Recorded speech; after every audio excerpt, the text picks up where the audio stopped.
Today's podcast is seriously a treat. Ladies, you're just going to love this one.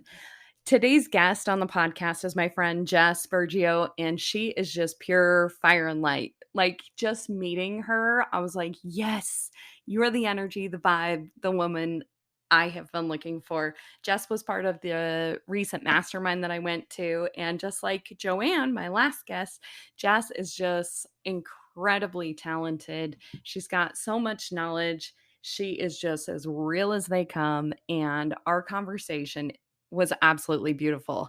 Learning to enjoy your own compliments, what it means to be in a room, and how to put fear aside so that you can stretch yourself and grow.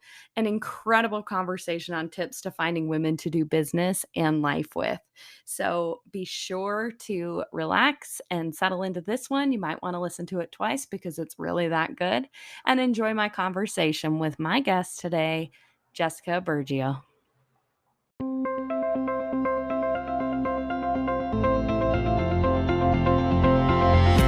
Welcome to Ladies Kicking Ass, a podcast for bold entrepreneurial women who are seeking community and authentic connections. My name is Tanya Wilson. I'm a wife, mama, entrepreneur, and growth coach who is crazy passionate about supporting you, babe. Yep, the ambitious woman who is ready to call her own shots and create a life and business that she truly adores. The best part about this podcast is our conversations are real, raw, and unfiltered. We chat about it all. Our wins, losses, business, family, friendships, and how to get the hell out of our own way and believe in ourselves and our big ideas. I'm your new hype girl, and I can't wait to see what you create when you start believing that you can be who and whatever you want. So come on, let's get inspired and learn something new today. Welcome to the Ladies Kickin' Ass podcast.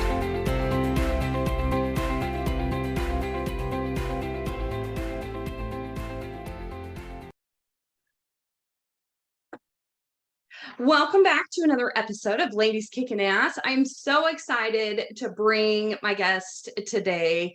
Jess is just fire. Like when you get around her, her energy just is amazing. I met her recently at the Community Builders Mastermind that you keep hearing me talk about because it was so incredible. This is another one of those wonderful women that I met there. And the podcast has been loaded with lots of these great women. So I'm so thankful to have met them and to bring them into your life too. Jess is a self-proclaimed hype girl. She is super passionate about helping you build the confidence to chase your dreams. She's a former beauty entrepreneur of 22 years. She's the founder and the host of her own podcast called Unscripted. And she is the co-host of Fast Foundations, the podcast. She's an author. I didn't know you had a book. I just found that on Amazon today. So yay, can't wait to read that. And she loves to be able to help women understand they have what it takes. And if you will dig into your bold, authentic self, you can do whatever the hell you want to. So welcome to the show, Jess. So thankful you're here. Oh, I love it. Sometimes it's taken a while, but a lot of people have a hard time like hearing good things or nice things said about them.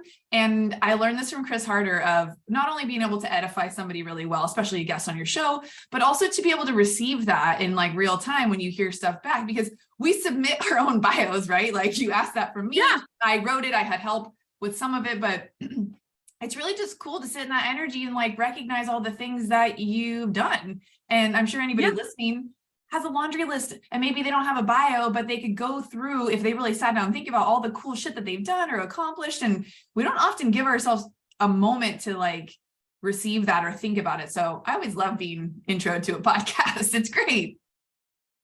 I love it. Actually, a business coach of mine told me, she's like, I know that you have been on a lot of podcasts lately and the things that, like writing the bio, even if you have help, because for some reason we have a hell of a time sitting down and trying to write this stuff about ourselves. She's like, when you get that put together of what you send out, put that somewhere where you see it every day. Ooh, because the ability to be able to read and see what you've accomplished many days when you get up and you're like, my day has already started all crazy. You can see that first thing in the morning of like, yeah, but look at all this really cool stuff that I've done too. So Totally. I think that's awesome. And even if you're not pitching to be on podcasts and you just love to listen to them, write yourself a bio. And if you don't want to write it, have your friend write it about you, because it is beautiful to hear other people say nice things. Oh, I second that. I love that. And you could even have a couple of your friends write it, and then you could piece together all your favorite parts and read back the stuff that you really love. I think that's good. Yeah. Tip of the day. Awesome. Yeah. See, it's going to be a good one because we've already started with that little nugget of goodness. There are just so many things. When we just recently went to the Mastermind where we met each other at, that I want to talk about with you, that I think would be so incredible for both of our audiences through podcast. And one of those biggest things is, what do you think, what would you give as your number one tip for women that are like, I want to find a circle of women that I can do business and life with, but I don't know where the hell to go, or I'm too scared to get there? What would you tell them? Yeah. Well, first, I think you need to make a decision personally, what type of energy you want to be surrounded by, because until you are becoming that, it's going to be hard to attract what you want back if you're not also putting that energy out, right? Because why would other high vibe, high achieving, highly ambitious women want to sit with you if that's not the things you're talking about, if that's not the vibe that you're giving out? So it's kind of like dating, right? Where you're like, I want to meet a man who's this, who's this, who's this, who's this. And then you take a look at yourself and you're like, well, but I'm not any of those myself. So how can I raise my frequency to bring in the type of relationships, partnerships, friendships that I want? And so I think starting there first, and I think my answer would not have been that had I not already gone through this phase of my life. And we're ever evolving. So I'm sure the next phase will challenge me to show up as a different version as well. But I think getting clear on what you want to be around, who you want to be around, and the conversations you want to be having. Because if you're feeling like that, you probably don't have it. So you're probably looking for that somewhere, and you're like, where do I even find women like this? Especially maybe if you're in a small town, or if you're in an industry where it's not really prevalent to see a lot of powerful women collaborating and being in community. Because often we see these women, but they're not doing that together. They're off running companies, they're CEOs, they're untouchable people who we're not sitting down having conversations like this with. So I think first things first, figure out where you're at, figure out where you kind of want to be going and what types of conversations you want to be having, and then start to look for proof that it exists already. So if it's like us, we'll give shout out to Lindsay Schwartz's mastermind that we were just in. If it's rooms like Lindsay, and if you don't know who Lindsay Schwartz is, go check her out. She created a room where everyone who wants to build some sort of community was being invited to talk about building their own community. And so that's where you and I met.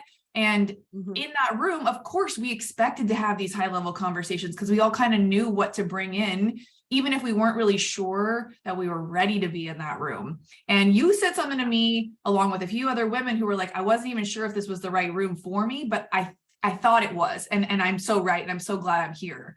And so that's a perfect example of getting in rooms that you don't quite feel like you're ready for, or getting around people that you don't quite think you're at their level yet, right? That what they say, like, don't be the smartest person in the room. I don't think you need to be the dumbest person in the room, but I think that's a bad, like, negative, positive look. But you know what I mean? Like, try to find rooms that are going to stretch you, stretch your conversation, stretch your dreams, and also allow for you to expand when you're in them. Because people who are in momentum and who are doing big things, they have room for you also. They have room for you to be there real big and bold. And that also isn't something that I think a lot of women are used to. Sometimes we feel like in life, whether it's with friendships or people we grew up with, or even family, that we kind of have to play small and that we don't want to like outshine anybody. And if you're a big, bold woman and you listen to a podcast called Ladies Kicking Ass, you know what I'm saying. You know that there's certain people in your life that sometimes you feel like you're bragging to because you want to share good things that are happening, but maybe that's not happening for them, which is why you're probably seeking hanging out in other rooms with different women. So figure out what you want first, figure out where you kind of want to go. Even if you don't have to know the whole big vision, you just kind of have to get a little nudge, or that voice that's been like talking to you, telling you, come on, girl, you know, you want to be doing these things, or you think these things, or this keeps you up at night, or this is what you're writing in your journal all the time. Go find proof that they exist. And, you know, Lindsay just said this before, and many of my other mentors, if it doesn't exist yet, can you create it? Yeah. So Absolutely. That's that's where all my of that's this my came advice on from. there. And if nothing else, start listening to podcasts like this so that you can get in that energetic state, raise your frequency, and then start to reach out to, say, the hosts that are on the show, the guests that are coming on the show, and see, where are they hanging out? What rooms are they in? Yeah. I think one of like, especially for a lot of my listeners, they're like, oh, but I can't reach out to them. They're this. My husband and I were talking about this last night because I went to Lindsay and Lori's podcast recording. And I was like, there's so many, it has been so incredible just reaching out to just these women that I have watched for years and seeing the approachability of both of them and being able to have conversations and them saying, seeing you in that room and that you're continuously showing up and supporting them. And these are the kinds of women that want to do that for you too. So I think one of the biggest things is to not be scared to reach out to people. I mean, what the hell's the worst thing that's going to happen? They're not going to get back to you. Yeah. And it's not necessarily that they don't want to, but maybe they didn't see it. Reach out to them again. Totally. And maybe it's not the right time. I mean, you can make up any story you want, but if you have if you don't give it a story, there'll be no meaning behind it. And that's what I like, to kind of dead things right there. No story, no meaning. One of my girlfriends taught me that. And I was like, I love that. No story, no meaning. We create stories around everything, generally negative things, right? Like if somebody looked at you sideways or someone cut you off, like you could tell yourself some stories, right? It'll just take you down. I'll tell you a really good story though, because that's how I like to roll. About 7-8 years ago, it was probably about 10 years ago when I was in bodybuilding. I competed, I met this girl, we became friends. Long story short, she started working for Strong Fitness magazine, which was a newer magazine at the time. And Strong Fitness magazine was a roll off of Oxygen, which is an all women's fitness magazine. And the girl who I competed with started running these camps. Her name's Jessie Hilgenberg, totally rad chick. And she called up one day and she's like, hey, I'm hosting this camp in LA. It's near you.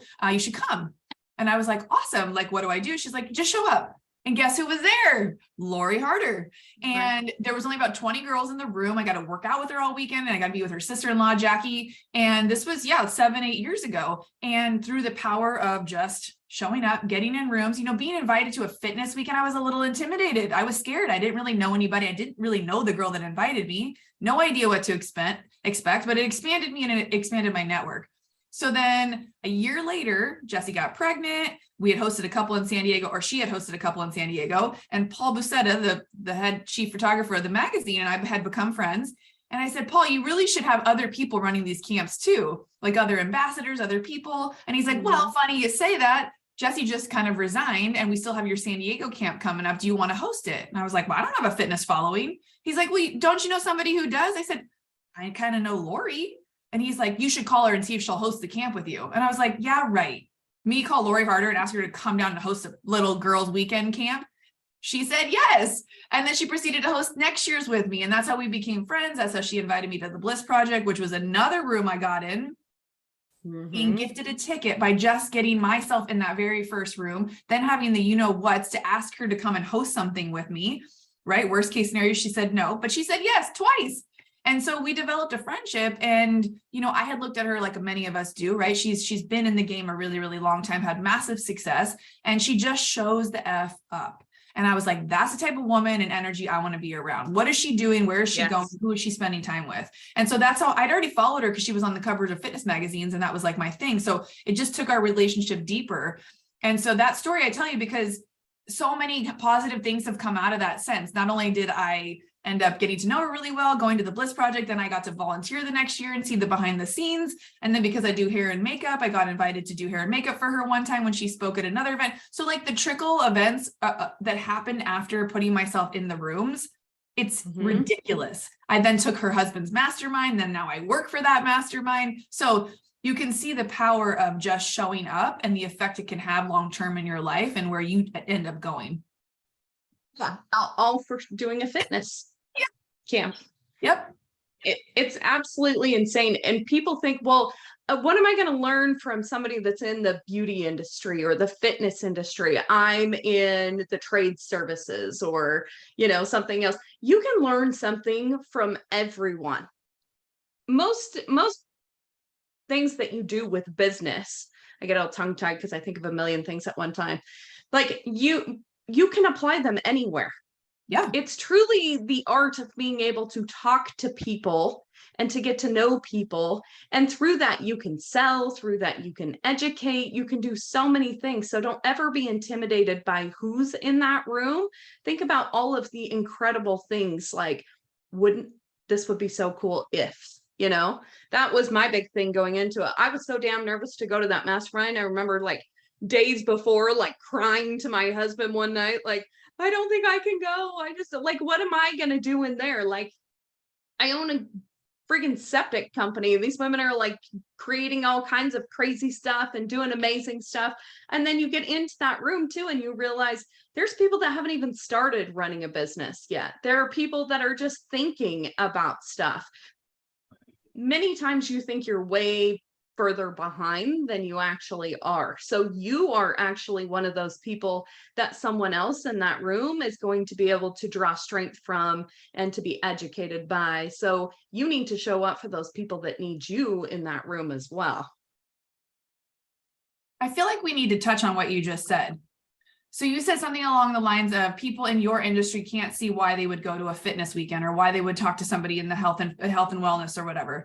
That's a perfect opportunity to network, right? If you think of like the BNI groups where there's like one of each person in a networking room, there's a reason for that, because my perspective isn't going to be your perspective. And the way I think about things and the way I handle problems in life or business is going to be far different than how you do it. So if we can become friends, if we can build this like mentality where we have common goals in life, it doesn't, our road to get there is going to be different, and the way you apply it to your business might be different than me, but having friendships outside of your business that do different things is crucial, I think, in growth, especially in like sales or any kind of marketing. Like you want to see how other people are doing it so you can maybe bring that differential piece to your business, because usually in your business, everyone's doing it the same.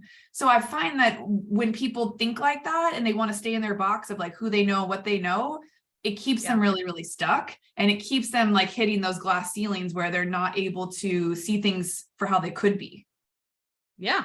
And I think a lot of women too that are working, it's like, I'm a mom and I do this. And it's like, you have two titles and this is who you are. You are not you are a mom to your children, but that's not just what you are. Or I just work at this, or I just have this tiny business, or I just, you know, there's always this goddamn just before everything. Like women minimize all of the shit that they're doing, or they tie their identity with what they do in a professional aspect. I own a septic company. I am not that septic company. I am a woman that has big goals and wants to have friendships with women that are doing business things, because I don't have time to have this and this. Like, how can we bring this together, and how can I find those people? So we have to stop identifying who we are by what we do. Yeah. I mean, speaking from someone who was in the beauty industry, that is 100% true. And I think a lot of people who get into life situations that maybe didn't feel like what they were quote unquote meant to do, like maybe if you felt like you're meant for more, like being just a mom in that season might feel like, oh, I'm just a stay-at-home mom. But in reality, like that's one of the most important roles that you'll ever play. And it's just for that season, right? Your kids are only young for so long and then they don't really need you anymore. So in the grand scheme of, let's say we live 80, 90 years, like those 15, 20 years where you're raising kids, yeah, that's your one of your many identities that you get to wear. But if you're multi-passionate and you know, you listen to the show, you probably run a job, you probably are a wife or some sort of partner in your life. You probably have friendships you're juggling. Maybe you're a mom. Like there's a lot of I do this or I am this. And it's hard to pull yourself out of those identities when you feel so like on the groundhog train every single day doing the things. They can seem less important. And that's why I started this with the bio about what have you done in your life? What are you proud of? Go back to the things that like make you feel, you know, that sense of greatness in your life. It's not just, I'm just this, right? Because for people in the beauty industry, if you started 20 years ago, you were quote, just a hairdresser. That wasn't a profession. Anybody was like, you go girl. Like that's an admirable career. That was like a good luck. That's what people do when they can't figure out what else they want to do. But I have that kind of mentality of like, well, I'll show you. So I did. And I took that pain of being told that wasn't a real career, even though I was passionate about it. And I let it fuel me to be the best hairdresser I could be in the situation that I was put in. You know, I created opportunities in this industry and I still continue to leverage that industry, what I learned and how I learned to network in there to further my career, to create opportunities, to become an asset to other people by providing a service at a really high level. So, never underestimate the power of getting around people who are doing different things than you. Yes. Oh, so huge, which totally segues into where I want to go next. So beautifully done there. I know that you recently rebranded your podcast and kind of your audience of who you were really speaking to. I would love to hear why you chose to pivot and do those things.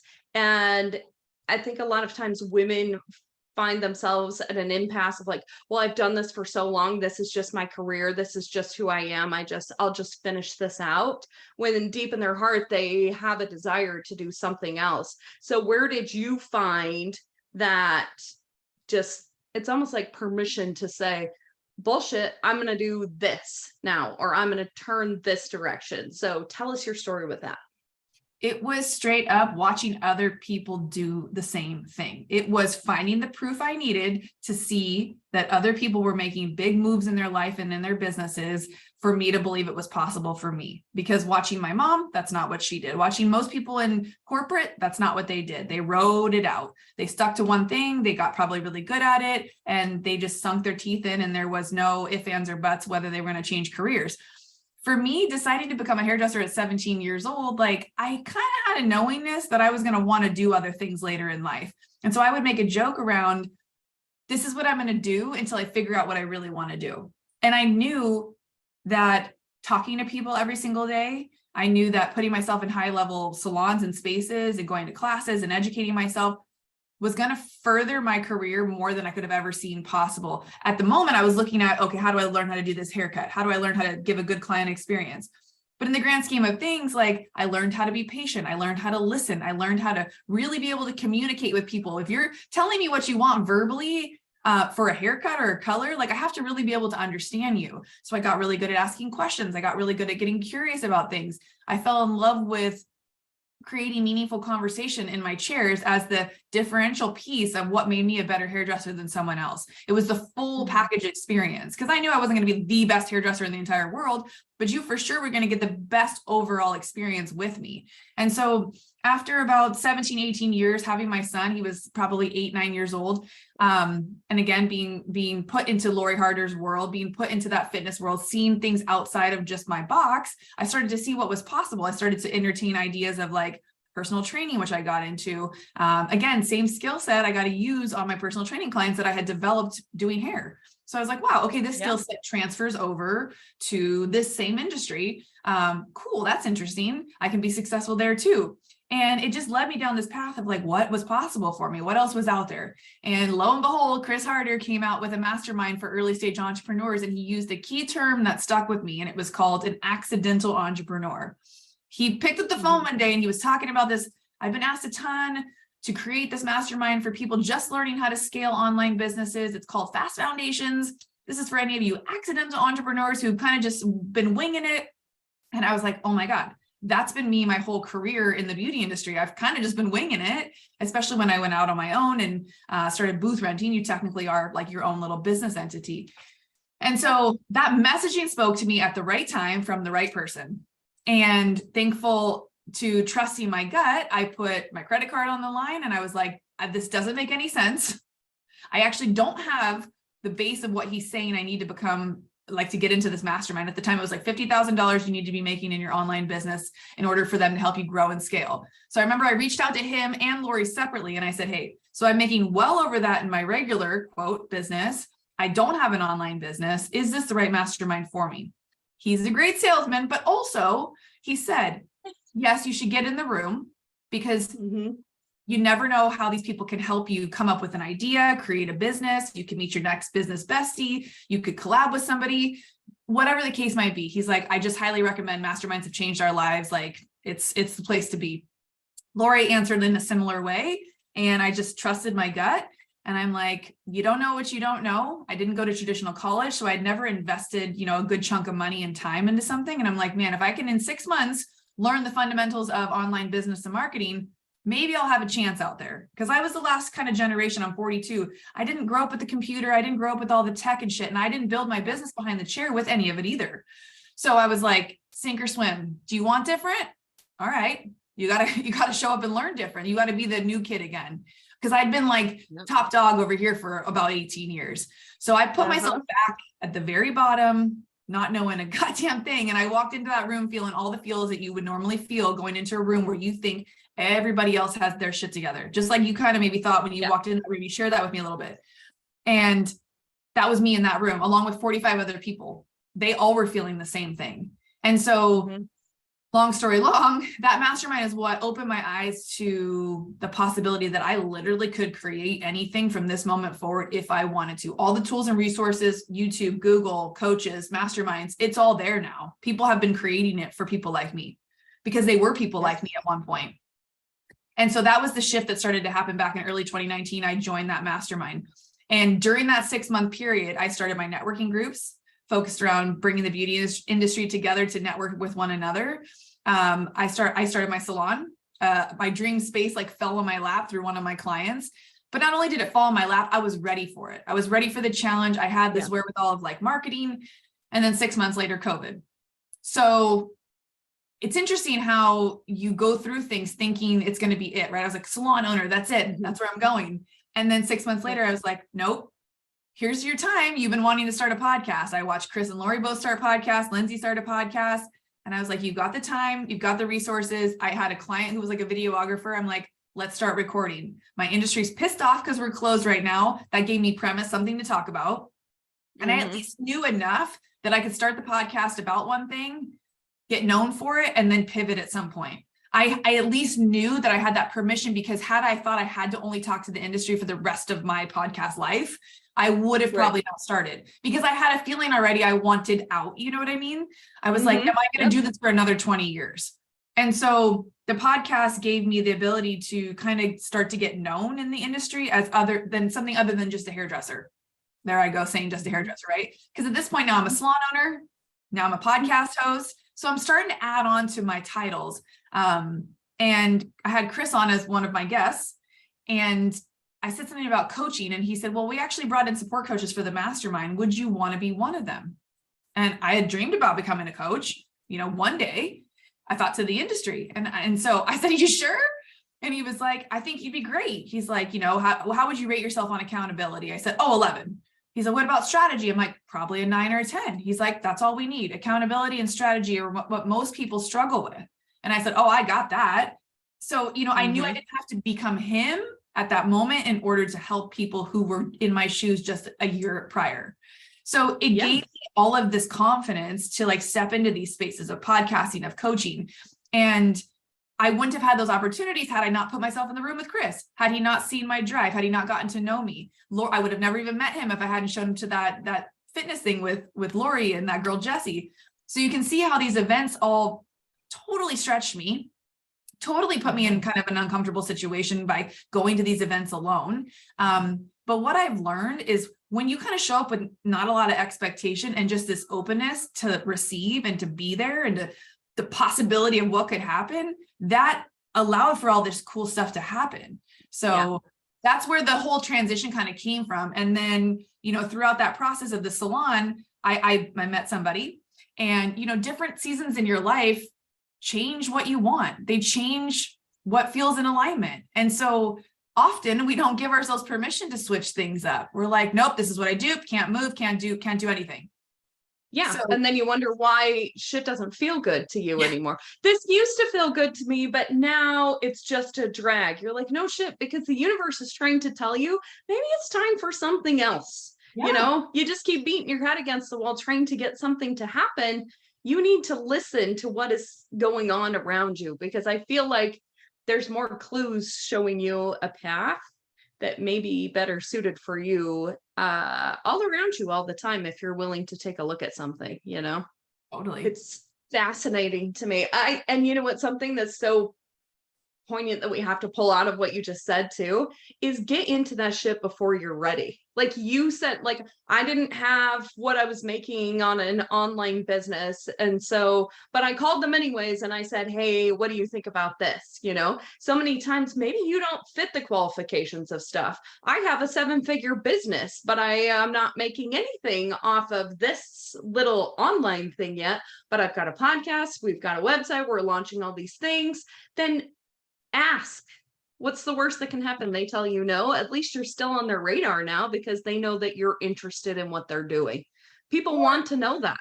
Yeah, or it gives you opportunities. Had he said no, I would have said, okay, that would have been my opportunity to say, what are the first 3 steps you would take to creating an online business generating $50,000? And I guarantee he would have given me that information for free because it's already on his podcast. It's kind of the things he posts about. And, you know, we're afraid to ask people for help, but people want to serve. If they're in the industry of coaching, of mastermind, they want to serve. They want to give you some free value, at least, so that you will come back when you're ready and buy from them. So, you know, I knew at that moment it was time for those shifts and those changes. I didn't know what was going to come of it. I walked into that mastermind thinking I was going to find something else other than hair. And in turn, I did all those things I told you. But what it did, by the time I met my boyfriend, about a year and a half later, I was like, my main thing is, after 18, 19 years in the industry, is I want to be location free. The money was great, but I was like, I've been stuck to a brick and mortar for almost 20 years. What would it be like if I could travel? So that's the draw for me of an online business. And so now I had a purpose and a reason. He lives in Arizona. I live in San Diego. So it was like, it pushed me even further to chase that dream and to go after that goal, because I had a real like carrot now, right? He was my carrot. Like, how do I get to the carrot? How do I see the carrot more often? And through all the process of doing the coaching with him, starting the podcast, I developed these new skill sets and these new visions and goals and dreams that I couldn't see while I was thinking about joining the mastermind. They were not even on my radar. That big vision wasn't even there. And so now to have podcast courses that I have out, having retreats, having my podcast be live for 2.5 years. I just rebranded the podcast. It's now called Unscripted. It used to be called Beauty Inspires Beauty, but I got to a point where I didn't want to just talk about things from the beauty industry. I didn't want to just have people in the beauty industry. And I didn't want to just talk about business. I wanted to include everybody else that I had been starting to meet and be inspired by, and the conversations I was now having. It could still include all my homies from the industry, but I didn't want to exclude anybody anymore. So I centered my podcast around solving problems versus just niching down to, say, a particular person or a client avatar like they used to teach you in marketing. So now I speak to women like us who have big goals and dreams, who are ready to flip the script on how they've been doing or what they've been told is the right thing to do. That's why I wrote the book. It's called Come As You Are, The Art of Unbecoming Who They Told You to Be. Because for many of us, like, we've done what we've been told, how we were raised. We got married when we were supposed to. We bought the house when we were supposed to. We have X amount of kids, like our parents told us we should. We have the type of safe job. And then you might wake up one day and think, this isn't actually what I wanted. Or I did it all, and now what? I don't feel fulfilled. I don't understand what's wrong with me. Is it wrong to want more? Is it wrong to switch things up? And I just was like, if I want to empower other people, like, I have to actually make these moves myself. And usually if you're stepping into this kind of space where you're podcasting or coaching, you're generally speaking to a past version of yourself somewhere along your journey. So it's a lot easier than you think to, like, make these moves if you let yourself grow and expand. Yeah. And some people need to, I think it's important to talk about too, off of that people think, oh, there's already somebody that's doing that. I think as women, we are horrible at that, of saying there's already somebody doing what I want to do. Do you ever hear a man say, well, he's already got a construction business, so I'm not going to start one? Fuck no. They're like, I'm going to do it, and I'm going to beat him, and I'm going to do this, you know, like they make it a game. And I think if women could do that a little bit more, and it doesn't have to be like that competitive manism of things, but coming together in community to do that. I have an online community that I'm working on building, and being in that room with you and hearing your story was huge for me, and really the direction that I've started going since I left there. Of yes, I want to speak to all these women that are in the trades businesses. I just had a podcast interview with an electrician this morning that was absolutely incredible. And then I can come and have a podcast interview with you that is you're not in that specific industry, but it is beautiful things that everyone can use in any industry. So it's service-based stuff. Hair is a service-based business. Coaching is a service-based business. These tips and tricks and things that you can teach people can be used in any industry. So why pinpoint yourself or corner yourself somewhere? Your voice needs to be heard by someone that is waiting to hear it from you. You gave me permission in that room to say, it doesn't have to just be the people that I feel like I'm best equipped to help. Because honestly, like I am building this Women for the Women's community stuff. The people that I coach one-on-one about business stuff, they're all men. They're all men. Because they're like guys wanting to start their handyman business, guys wanting to start their restoration business, or help my lady in the office to get all of her processes together, or things like that, which I love very much. But why just pigeonhole yourself somewhere? Go where people are willing to listen to your voice and the way that you bring shit to the table, because you're going to bring it in a different way than anybody else's. The way you talk and the way I talk, we're both pretty similar and pretty bold ladies, but they're still going to be different because your background is different than mine. So don't make your dreams smaller just because you feel like somebody else is already doing it. Team up with that person.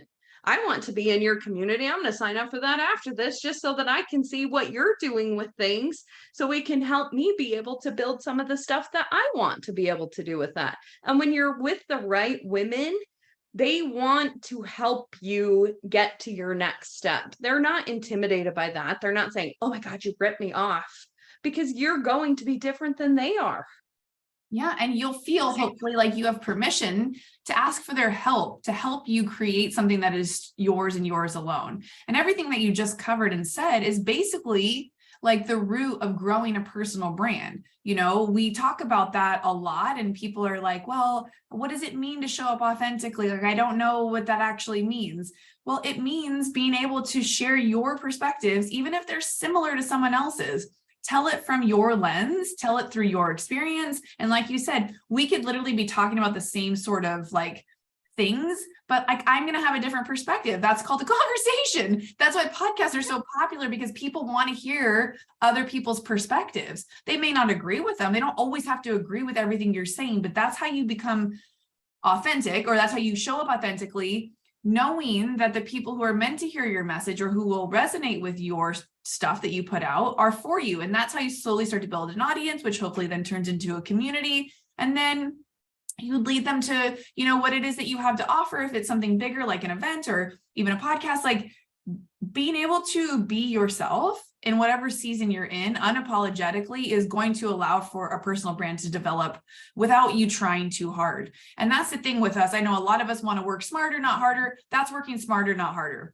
You know, instead of creating all this perfectly crafted, you know, logo and colors and the right the pieces of content to, you know, go viral or whatever, it's just showing up and being yourself is the key. That is the secret sauce. And no one really tells you that in the beginning. Like, that is literally not strategy. That's not the blueprint to anything. It's not like, I'm going to give you the, you know, secret codes to make $1 million this year. But if you are consistently showing up as yourself, speaking your truth, that is you developing a personal brand. Is it going to happen overnight? No. Are you going to be worldwide and known? No, it's going to take a minute. It's going to take a minute till you become known for something. So the best way to kind of dive into personal branding, I know you want to talk a little bit about this, was to get really good at talking about one or two things so that when people think of you, they think of that thing you can help them with.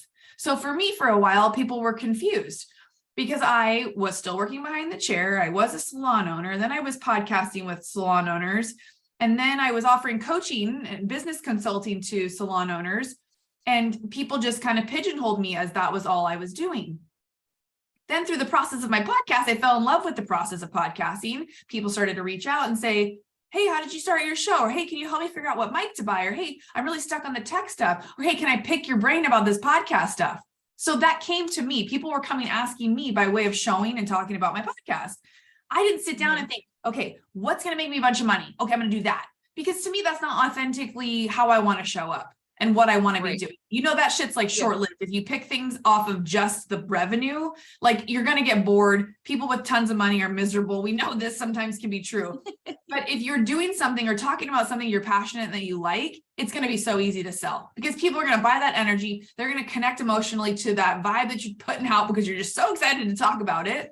And so I leaned into creating a podcast course, and people are like, what? You have a podcast course? I'm like, yeah, it makes sense, right? I've been podcasting for 2 years. I want to talk about it all the time. And I wanted to go all in on my show. So I was like, how do I do that? Well, create a course that helps other people while you build your podcast. And so it's allowed for me to let go of the hair business because I created a course that people really want right now. It's the most high level comprehensive course you can buy for podcasting. But I say all that, not to toot that or plug it, but I did, right? Go me. Do it. That's how you throw marketing in a list.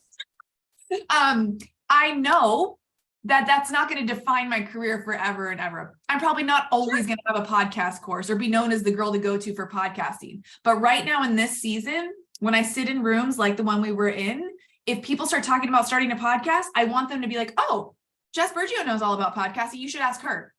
I don't want them to be like, yeah, that girl over there is really smart. She said some cool stuff. I don't actually really know what she does or if she sells anything, or like, I know she coaches, but I don't know to what. Like, get known for something that feels really good to you. Even if you're not like, I've only, I'm doing air quotes, been podcasting for 2.5 years, but do I know enough to help somebody start their own damn podcast?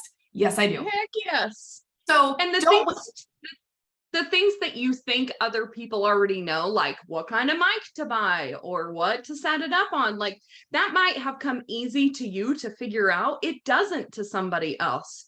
The easiest things to sell, to help people with, are the things that you assume that no one will ever end up paying you to teach them how to do. Totally. And that's where we sell ourselves short when people say, listen to podcasts like this. And they're like, well, I don't have a skill set. I don't have anything people would pay me for. You know, I'm just a this or that. And that's where you're wrong. And that's where writing that bio, like we talked about in the beginning, is so key, so that you can see the strengths that you have maybe over somebody else. But it's not even so much around over somebody else. What are the strengths that you could lean into that you would love talking about, that if somebody said, hey, can we get together for coffee? I want to pick your brain about this. You would be like, yes, I love talking about this. Wouldn't it also be cool if I got paid to talk to people about this, or something like that?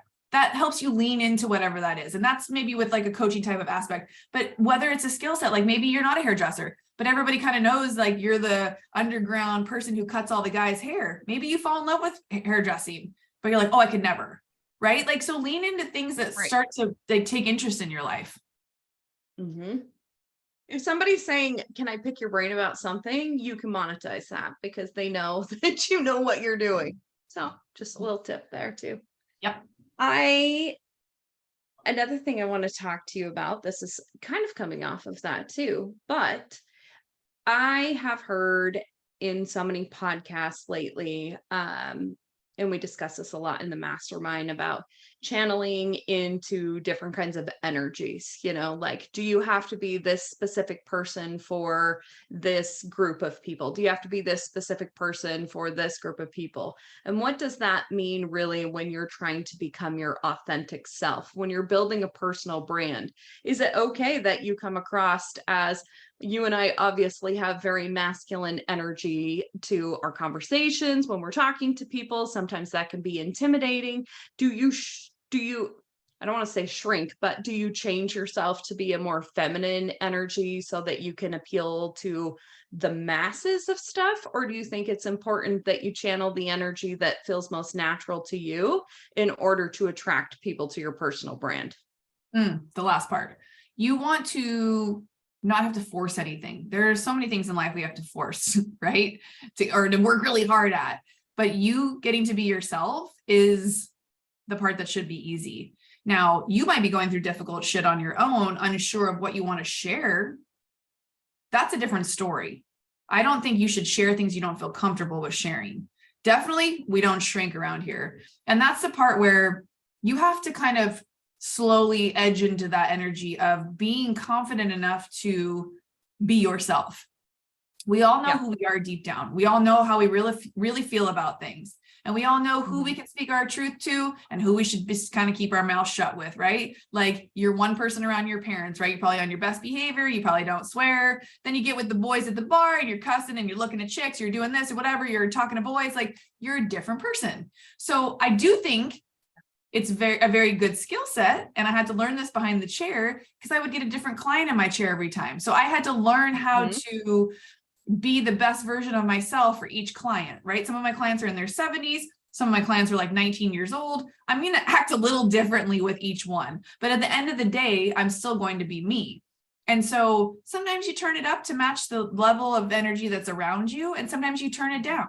And I think that's something we're allowed to do. It doesn't mean I'm being fake or I'm being more real at a certain time. It's just learning to read the room that you're in, right? So if I was asked to speak at an all-male conference, I'm going to bring more masculine energy to match the room, right? I could talk about something soft in a firmer tone, just like I could talk about something hard in a soft tone. And so I think it's learning that beautiful ebb and flow of the power that you have. If you roll a lot in your masculine, like we kind of do, it comes naturally to me to be like that, whether I'm around men or women. I tend to dominate. Yeah. I tend to be a little louder. I tend to be a little bit more unfiltered.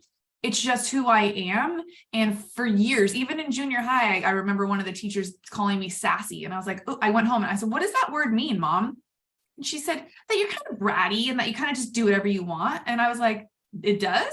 Is that a bad thing? And she's like, well, not really, but like my mom always wanted me to be this prim and proper little perfectly put together child. And she swears that if she would have just sent me to cotillion or Catholic school, that I would have turned out better.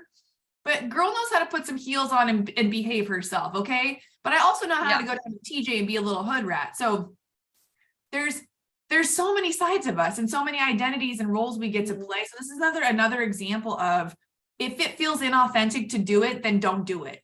If you have to fake something, I challenge you to stop doing that. But I'll give you a quick story about my podcast. I started the podcast. It was called Beauty Inspires Beauty Podcast, right? Salons reopened. I wasn't as angry anymore. And I started to realize and feel like I didn't want to do the podcast. I was like, why am I having resistance? Like I didn't want to do solo episodes. I didn't really want to talk anymore about beauty stuff. I was feeling this ugh, and so I had to sit down and ask myself, what am I not doing? How am I not being authentic to make this feel and be fun anymore? I was at 40 something episodes at that point. And I was like, I made up in my head a story. Remember, no story, no meaning. I started this with, right? That the word beauty had to be really feminine, that it had to be girly and soft and all this stuff. And that if I was harsh and I talked in a tone like I do sometimes, that nobody was going to like me and that they weren't going to listen to me because I was talking at them too hard. And I thought to myself, what would make you want to do this podcast? I'll turn the mic on, talk about whatever the fuck I want. That's what'll make me want to do it. I was like, well, then freaking do it. So I allowed myself to start cussing again on the podcast. I allowed myself to get that explicit put on my podcast and to know that maybe if one of my 70-year-old clients or my mom listened, they weren't going to like it. And oh, freaking well. And so that just opened up the gates of the things I felt comfortable talking about. And it was a little awkward at the beginning because I was like, I don't know if these are going to land. I'm totally switching it up. And it took me another, year to totally change the name of the podcast to something that felt more in alignment with where I was at. And so through all of that, I think I had to be in my feminine to feel all that and to understand what I was going through. But then I had to be in my masculine to actually take that action and make the change and be unapologetic as to roll and change with how I was feeling, not how everybody else wanted to see me.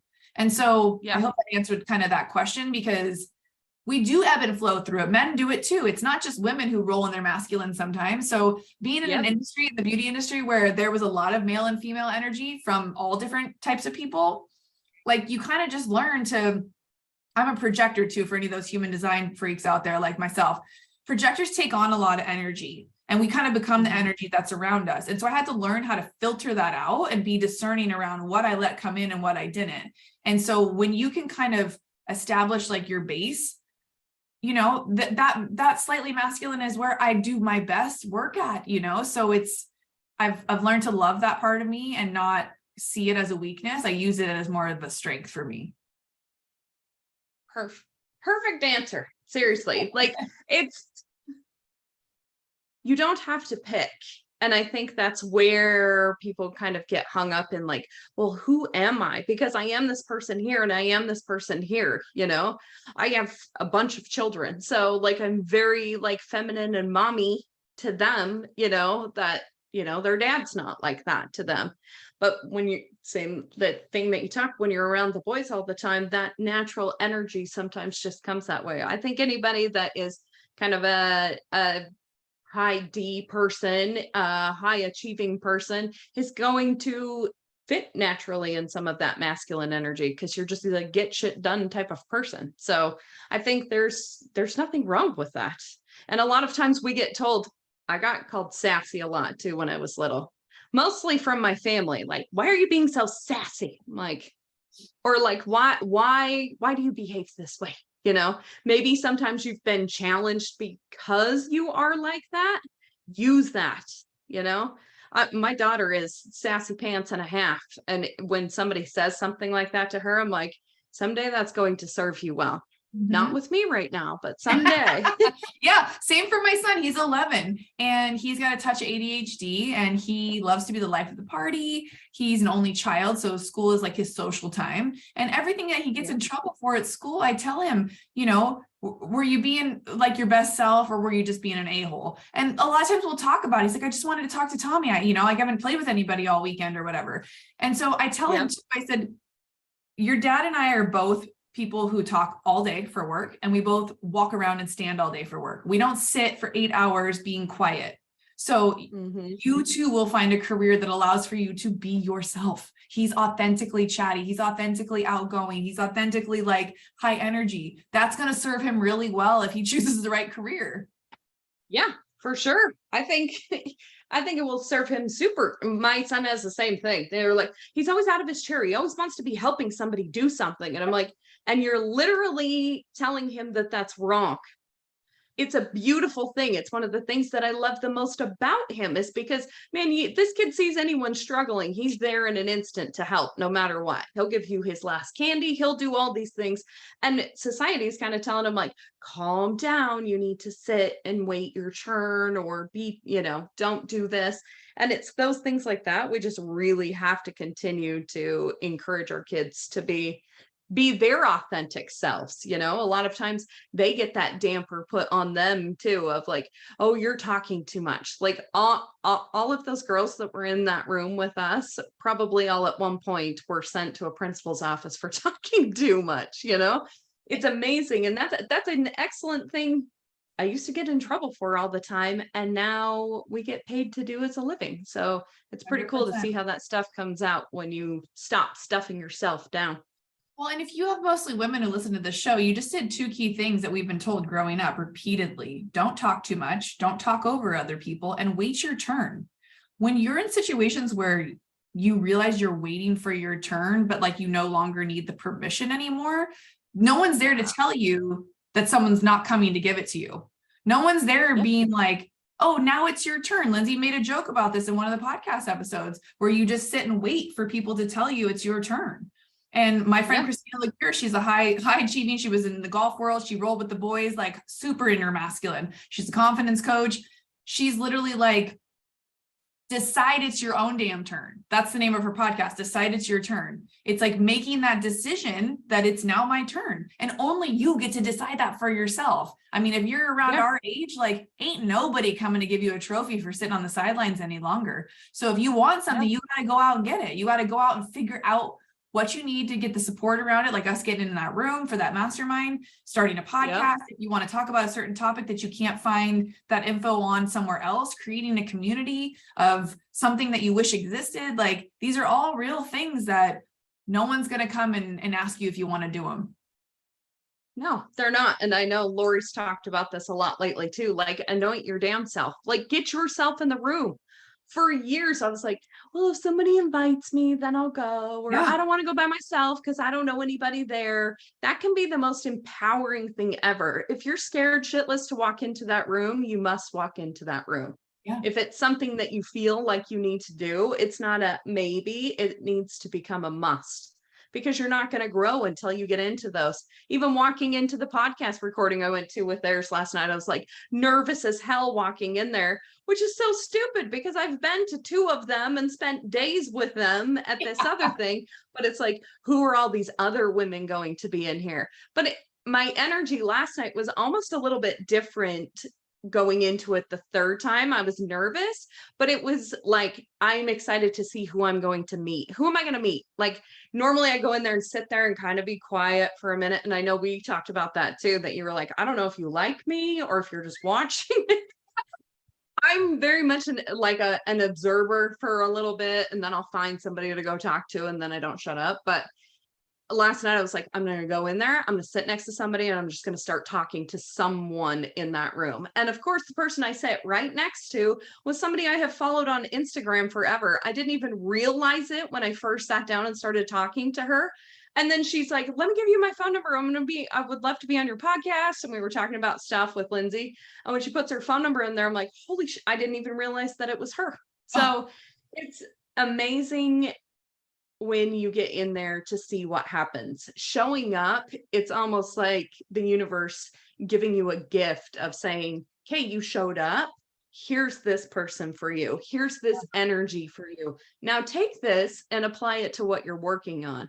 Because when you're trying to be your own hype person all the time, sometimes that shit just burns out. You need to find somebody else you can share that with. 100%. So good. So good. So tell us what you have going on right now and where everybody can find you and get connected with you and the membership, the book, all the goodies. Oh my gosh. Okay. Yes. Lots of good things, lots of ways to connect. I too have a podcast now. You guys caught it. It's called Unscripted, the podcast. It's got its own little Instagram page. You can hit me up over there. Check out all the past episodes. We have almost 200 out now, which I'm super proud of.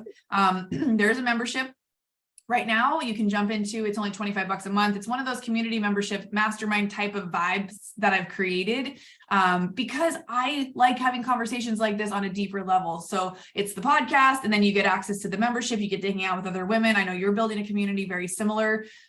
They're just cool rooms. Like we're doing air quotes right now that you can get into at a very low barrier of entry, right? It's not like you're dropping 5-10 grand to be in a mastermind. It's $25 a month. A lot of these are free. I've joined tons of free ones to where I could find my people. What are other people talking about? So the membership, mine, other people's are super important to just like go peek, hang out for a couple months, see if it's for you. If it's not, then duck out. I just put out a podcast course that I'm really excited about. I talked about that earlier too. This podcast course is everything I wish existed before I started mine. Had I been able to find this all on Google, which you can, I know a lot of us are resourceful. You can find a shit ton of stuff on YouTube, but if you want hand holding straight to the get shit done, 0 to 4 weeks. I mean, if you really mapped it out, you could launch a podcast in less than 4 weeks, knowing just about everything it takes to run your own podcast, which is awesome. And then, you talked about the book earlier. Thank you for giving me a shout out on that. That was something that's been on my heart for years. I thought, it had to be this really hard process. I watched other people go through a book writing process and thought, I'm never going to do that to myself. But I'm in this season now where I'm like, how can things be fun and easy? Like I'm down for things to kind of be hard sometimes, but they also have to be fun. Like if I'm not having fun, then I don't really want to be doing it right now. And so I found this amazing woman who's like a ghostwriter / editor. And we sat down and we like talked my book out of me. We pulled podcast episodes of past content that I have, and we mapped out what we wanted to do in the book and who we wanted to help. And I said, let's make a short, easy book to read that if someone's on a flight, they can read this book. Cause I like stuff that I could take and then implement right away. So it's like a mini workbook. So it's my like marketing material plug for anybody who might be interested in like writing a book. There are easy ways to put a book out into the world. And they're great marketing resources for you to have, and it lasts forever. And really, I just wanted my kid to be able to say, my mom wrote a book. So that was like my care for it too. So those are all the ways. I'm on Instagram at Jessica Burgio. And then I also offer one-to-one coaching really centered around building your confidence and having the what's to step into whatever next phase or role that you want to get into. Often it's the confidence piece that's missing for people to start a podcast. So they'll sometimes work with me for a little while, build up that, get rid of some old beliefs so they're ready to start their podcast with nothing holding them back, ready to take on the world and build their own community and grow an audience. So lots of really cool things. And I just recently fully retired from behind the chair 2 weeks ago. Yay! And then we've got one last secret thing that I hope you're going to make it to. It's our San Diego retreat, which is coming up at the end of May. I'm not sure when this podcast goes out, but I'm hoping to become a retreat host and facilitate all of this stuff in person with people, because that's the missing piece. I knew that if I went fully online, I was going to miss that connection, from 20 years of touching people behind the chair. I was like, what do I want to exist? And I'm like, a really fun fucking retreat where we can chill the F out. So that's what we created. Yes. I'd have to say Tanya was my biggest cheerleader for that. So, As soon as she said, I want to create a retreat that's called Chill the Fuck Out, I was like, sign me up. I'm done. I'm done. I'm all about learning and doing things like that. But after being in that room, you can learn shit all over the place. You need to be in a room where you can get connections. Same thing with this membership of yours. Everybody go check this out. I'm part of Powerhouse Women. I'm going to join yours. Hopefully people will join mine when it goes live in April. You must get into different rooms. It's not a one-time show up and now I have my people. You need to continue to keep building your network of people. And when you've got something where you can clock in a couple times a month and get into a mastermind or a conversation with somebody, do it. And it's so inexpensive. You will get your money back a million times over, even if it's just building your own confidence to believe in yourself a little bit more by seeing other women and what they're doing. It's worth everything in the world. I mean, when you spend that much money on cocktails Starbucks somewhere, or that. Yeah. I love how you said cocktails. I said Starbucks. And I want to leave your listeners with one last little thing that popped into my head as you were saying that. It's interesting because there was a season where I listened to podcasts for motivation, inspiration, to find out what those people were doing. And I'm in a season now where I listen to podcasts to study how the podcaster's podcasting, how they're interviewing. What does their intro music sound like? I'm looking at things from a different perspective, always trying to stay the student of how can I be better at what I'm doing? Sometimes I actually listen to the show, I'm listening to it, right? But same with getting in community. If you want to build your own community, get in, see what the vibe is like, see the things you don't like, figure out what you do like and take that and then go make it your own. That's how everything's being created, right? Because pretty much every thought's been thought, everything's been created, Sure. Every business has been gone, So take pieces of all the things you love and make your own and put your secret special sauce on it, in their masculine or feminine or somewhere in between, and then just own that as yours, right? Even if you're doing something very, very similar to someone else, still take ownership of the way you're putting it out into the world. I just want to give people that bit of permission if they needed it or that reminder. Yes, so good, so good. So my final question to everybody at the podcast is, Ladies Kicking Ass was truly built as a need to build a community of women that I couldn't find, that I was looking for. These bold, authentic women, obviously getting into rooms, I can see this shit was here all along. I was just looking in the wrong spot for it. But again, like we talked about earlier, no one is your voice. So there's still room for plenty of people to be able to do this. So Ladies Kicking Ass is truly about building that community, no matter what industry you're in. You're a working mama that's trying to juggle all this shit, and how are you doing it?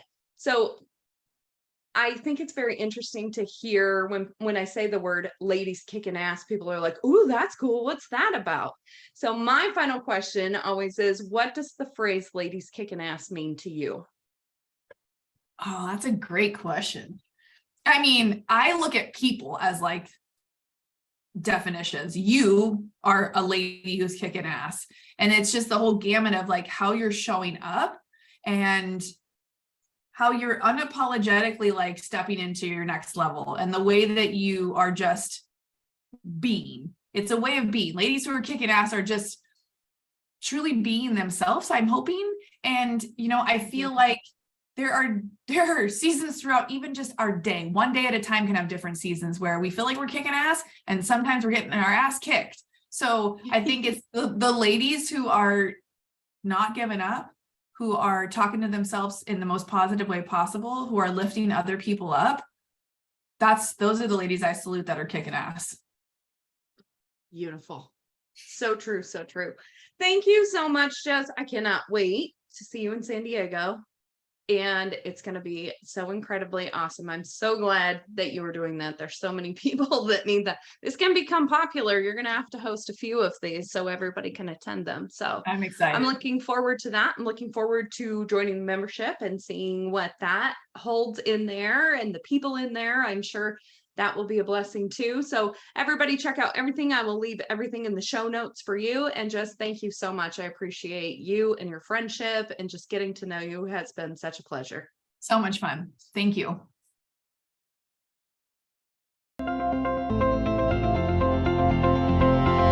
Thank you for listening. Today's message was pure inspirational fire. I loved it so much. Hey, if you got a lot out of today's show and you think a friend of yours may love it too, please do me a quick favor. Screenshot the episode, post it, tag us at Ladies Kickin' Ass, or share the link to the episode. I'm here to help and support as many badasses as possible, and your generosity in sharing the show to your audience means the world to me. Don't forget to hit subscribe to be notified of all newly released episodes. And leaving the show a 5-star review is the ultimate expression of love. If you're interested in becoming a guest on the podcast, I'd love to hear from you. Shoot me a DM on Instagram or Facebook and we can chat further. There's also a link to connect in the show notes. Thank you for being part of our tribe. Now go kick some ass.